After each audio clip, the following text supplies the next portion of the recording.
Hey everyone. So I think we are live. That's great. Cool. So if you join the chat, then please, as always, let us know where you're from and also on what career stage you're currently. That would be interesting as well for the community. So, are you an intern? Are you already as a consultant in consulting? Are you a project manager? Or are you a student or professional who wants to get into consulting? So if you join the chat, then please write where you're from and on what career level you currently are. Good. Today we have a very interesting topic. We'll talk about doing slides in management consulting. I received many messages about slides in management consulting, so this seems obviously to be a topic that people are interested in.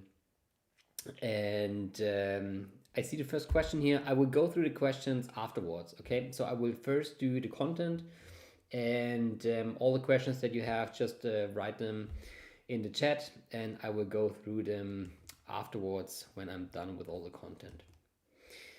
Good. Then I would say, let's start. So the question is for today: how can you do great slides in a simple 4-step process? Today I will talk about that.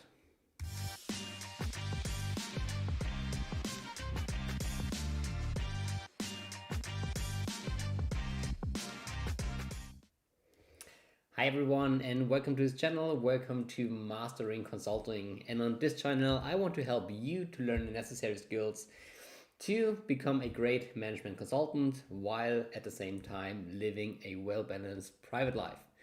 And today we have a great topic. We will talk about a very simple 4-step approach to do great slides in management consulting. And as you probably know, this is part of my daily live series. So every day I I do a live session where I talk about my experiences that I had and my learnings that I had from my past 3 years as a management consultant. But also I will share my lessons learned that I have every day now as a senior consultant in strategy consulting. And if you don't want to miss any of those videos, then if you're on YouTube, then please make sure to subscribe and hit the bell and leave a thumb up. And on Instagram, please don't forget to follow. And as I just mentioned, if you have any questions throughout this session, then please write them in the chat. I will answer them after the content, okay? So I will go through the content for like 10-15 minutes, and after that I will answer your questions. Good. So let's start. As always, let me share a short backstory with you. So when I started in management consulting a couple of years ago, I think my first intern, I did it 6 years ago, 7 years ago. And I remember that I was in a consultancy, and my supervisor asked me to prepare a presentation. It was an internal presentation for an internal topic. It was a kind of strategic topic the company was working on. And they asked me as an intern to prepare a slide deck.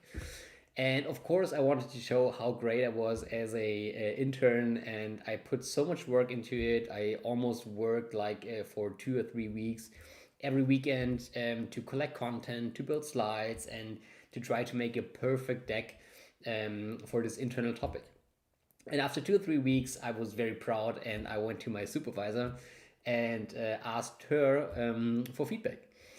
And actually, to my surprise, she wasn't happy at all. It was a slide deck with about 10 slides, and I had to do almost all of them completely again. And I was kind of confused because I asked her, or I told her how much effort I put into the slides and asked her what I did wrong. And she said, Johannes, it's very simple. Your slides don't tell a story. This is not how we do slides in management consulting. And obviously I was very upset, and I was afraid of receiving negative feedback. And from that moment on, I said, okay, this will never ever happen again. From now on, I will learn how to build great slides in management consultant. And what I did was I tried first to read some books, but unfortunately, to be honest, there aren't that many books out there that will help you to build great slides. So what I did was to talk to colleagues. After the internship, I also joined a student consulting club where we did a lot of presentations. So I got a lot of practice. And throughout the past years, I developed a very simple 4-step process that I also usually share with my interns that I have if they have some issues with building slides. And this is a very, very easy 4-step process that is easy to follow. And this is also what I will share with you today. And after that, I will also share 6 power tips that will hopefully help you to improve your slide building skills. So let's start with step number 1. So the issue that most people have if they build slides is that they don't start at the beginning, they start at the end. And in a couple of minutes, you will know what I mean with that. So step number 1 always is that you build the content first. So think about the content first, okay? So what do I mean with content? The content is literally only the text and the numbers that you have on the slide, okay? What I do before I align any boxes or before I think about a design or whatsoever, I only work like with placeholders. I usually include one yellow sticker, very big, in the middle of the screen, in the middle of the slide. And I just think about what I want to tell, okay? And for me, there are mainly 3 things, if I talk about content, that I have to consider. So the first one is the message, okay? So ask yourself, what message do you want to transport with that slide, okay? So what is the purpose? What is the one message that the reader should get out of the slide? The second is, what kind of facts do I need to support my message? Okay, do I need any numbers? Do I need any proof? Do I need maybe a text from an interview or so on? Okay, what kind of facts do you need to support your message? This is the second part of content. And the third part of content is, how can I tell a convincing story on the slide? So what about the storytelling? Okay, also very, very important. So let's take an example to make it a bit more easier for you. So let's say we prepare a presentation or a slide. Let's only talk about slides for now. Let's say we prepare a slide for the management board, okay? And we want to talk about profitability. And of course, the entire team did an analysis. And let's say we figured out that profitability of the company is decreasing, okay? Then in this slide, the message, for example, would be profitability is decreasing. That's the message. Then the second question is, what facts do we need to prove that? Okay, and this could be, for example, a profit and loss statement, maybe some historical data. So I would go, for example, the last 3 years of profitability of the company. Okay, so these are the facts. Then the question is, what is the storyline? So the storyline could be that we explain what changed within the last 3 years, okay? So that we could deliver some content or some information about the history. So maybe a certain event happened, maybe the market is weak, maybe our cost increased. So this is the storyline, okay? So this is the first step. Think about the content first. And if I talk about content, I think there are 3 main things to consider. It's first, what is your one message on the slide? Second, what facts do you need to support your message? And third, what's the storyline, okay? What story do you want to tell on the slide? So this is step number 1. Step number 2, after you defined what the content is on the slide. Step number 2 is to think about the flow of the slide, okay? So what do we mean by the flow of a slide? The flow is how I read the slide. Okay, is it a slide that I read, for example, from the left to the right? Is it a slide that I read from the top to the bottom? And typical questions that I ask myself is, what kind of visualization type do I need to transport my message? Okay, so maybe I just need a bullet list, maybe I need a fancy graph, maybe I need a couple of columns, maybe I need a table with very complex numbers. Okay, so this is all about the flow of the slide. So how do I read a slide and what kind of visual elements do I need to transport my message? Okay, also a very important question if we talk about the flow of a slide is, what is the look and the feel of the slide? So remember that there are certain different types of how you visualize things or how your slide looks and feels depending on the purpose. I mean, it's very simple. If you prepare a presentation for a speaker with like hundreds of people in the audience, of course you want to have very, very simple slides, maybe just an image and a text line. That's it. If you talk about the typical management board presentation, then you usually have an action title, you have a graphic, but a very simple tagline, okay? But a bit more information than when you would talk to a big audience.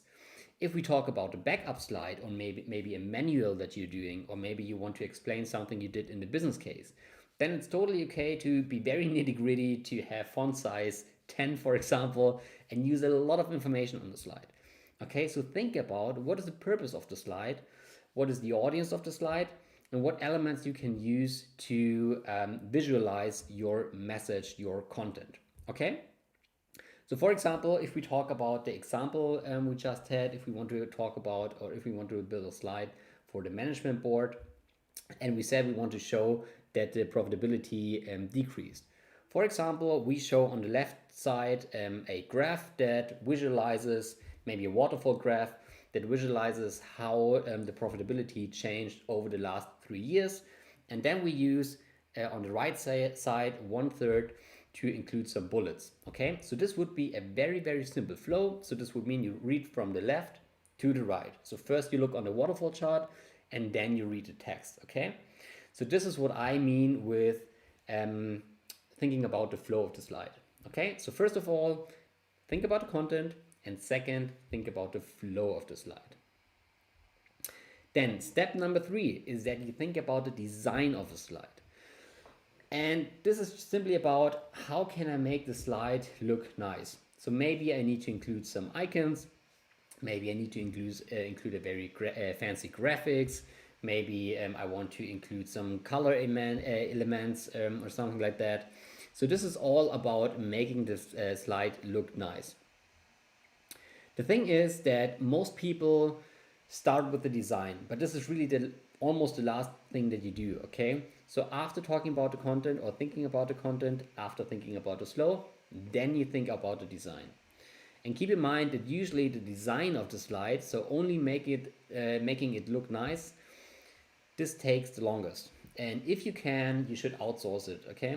Your time as a consultant is too valuable than dealing with aligning boxes all the time, making fancy graphs and colors. So usually you have a slide support for that. So make sure that you send it to your slide support and only focus on the most important things like content and flow of the slide. Okay?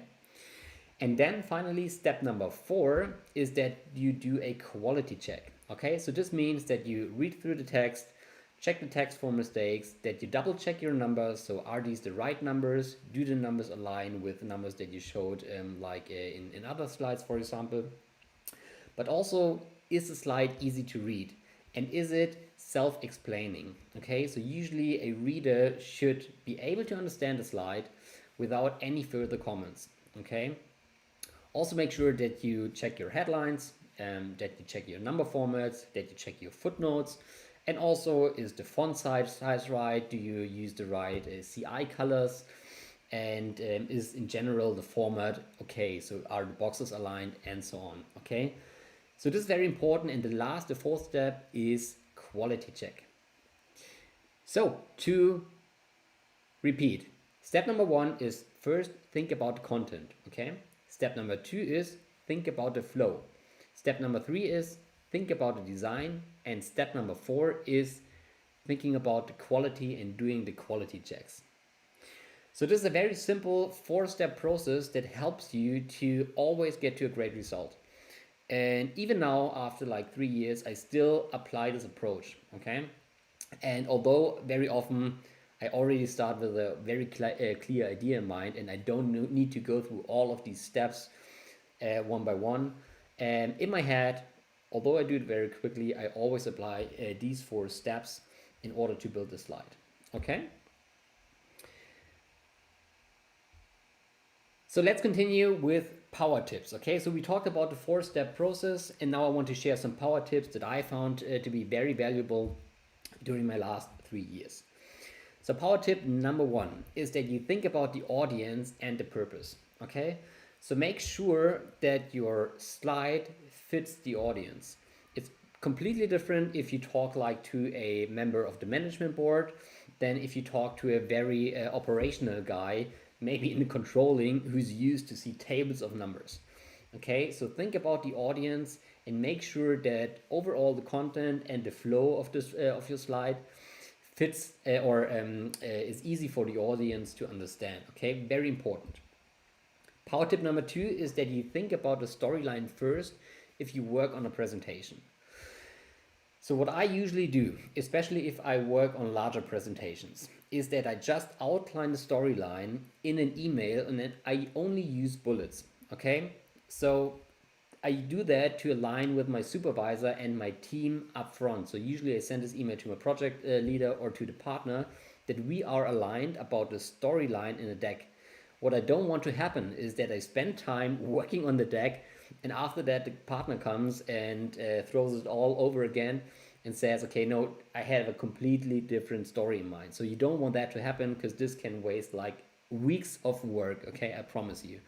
So make sure that before you start, you align on the storyline. So make a list of bullets where you outline your story, send it to your partner or supervisor, ask him or her if he or she has more advice or wants to change something, and then work on it. After you aligned on the story slide, on the storyline, you usually do a strawman first. So a strawman is a version, just a couple of slides, just with a sticker. What is the message of the slide, okay? And send that up front so that people get a feeling about how many slides there are, what are the messages of the slides. And this all helps to shape the storyline before you work on the actual slides, okay? This will save you a lot of time if you think about this power tip. Then tip number 3 is that you align regularly. And I mean that you can align like after each step. So especially if you're an intern, for example, you can align after each step with your supervisor, okay? After you outline the content, just write some bullets or the message that you want to tell, send it to your supervisor and ask, is this okay? Is this the message that we align on? Once he said, yeah, it's okay, then you can proceed with the flow of the slide, okay? Then you send him a scratch or an outline of the flow of your slide. You ask him, hey, is this like the right visualization type? He says, yes, it's okay. After that, you can go to this design and quality check. Okay, and it highly depends on your seniority level, of course, and on the project situation. But I think, so in my experience, it's better to do more feedback rounds than to do less feedback rounds, okay? So this always gives an opportunity to work on the slides in an iterative process, okay? So this is power tip number 3, align regularly. Then power tip number 4 is, and that's very important, always content over design.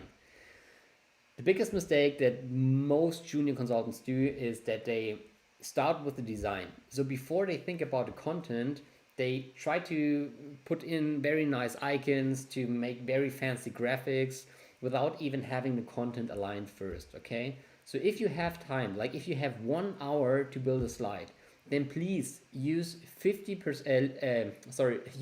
minutes of your time on doing the content and only 10 minutes on the design. It's very important, okay? Content over design.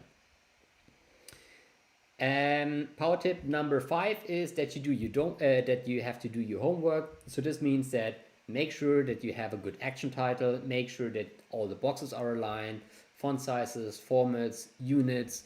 So just do your homework, do the quality check, go the extra mile, and don't send a slide that is not client ready, okay? Because this is work that you can simply do up front, and let's be honest, it's expected that you do that and that you only send out stuff that is kind of client ready.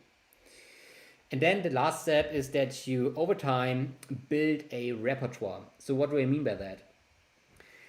Building slides becomes much more easy if you have a certain repertoire of slides that you already have in your head. Okay, so this means, like, for example, on the one hand, to know what kind of chart flows you can do. Okay, so kind of waterfall charts, or that you know how to do a slide with 4 bullets, a circle, left text box, right text box, and so on. So this means that you know what typical consulting slides look like.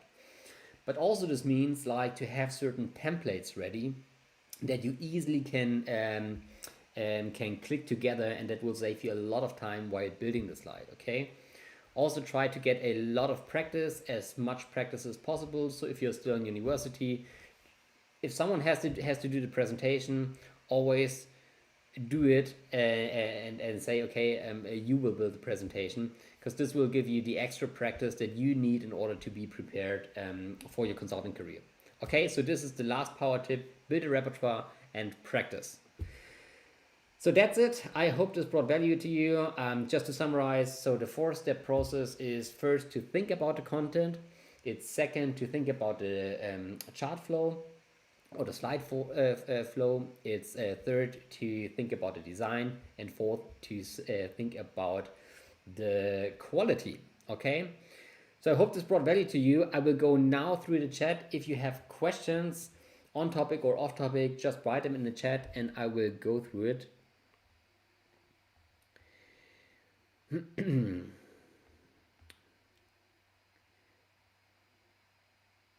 Okay, what do you make of the impact of AI on consultants' role? Okay, I think it's the same questions like what did Excel to the consulting world, or what did PowerPoint to the consulting world. So I don't think that AI will replace it. I think at the end it will be a collaboration. I think like the easier tasks like doing research, data collection, data visualization, building models and so stuff, we already see it. Like, I mean, there are many tools that help you doing that. And an AI can never replace the work of a consultant, because what we do is a very individual or individualized work, and I think AI can never replace it. And I think AI will definitely support it. And one of my friends from my consulting company, he founded a company called Ask Brian, and this is a AI consulting support service. Like what the service does is that it almost, so it translates slides, for example, automatically. It builds slides almost automatically, and I think it will be more like a supportive role.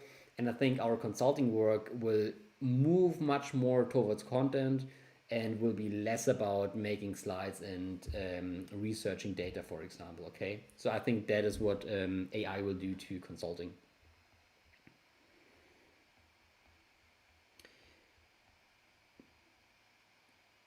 Okay, then next question: what if you need to use a firm template? Yeah, I mean, that's perfect. Then you all, I mean, sometimes, usually if you work for a consulting firm, then there are a lot of templates available, okay? And this will make your life much easier.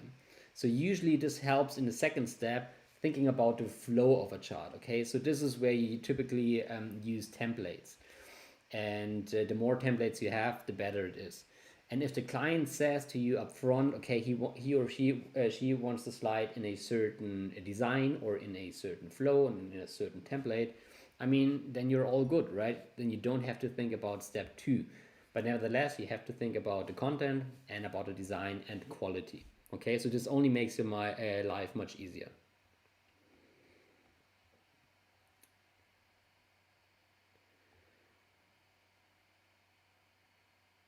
Okay, I think the AI question, I tackled it. Okay, perfect. Good. So if you don't have any more questions, then I think that's it for today. Cool. Then I want to thank you for your time. It was fun.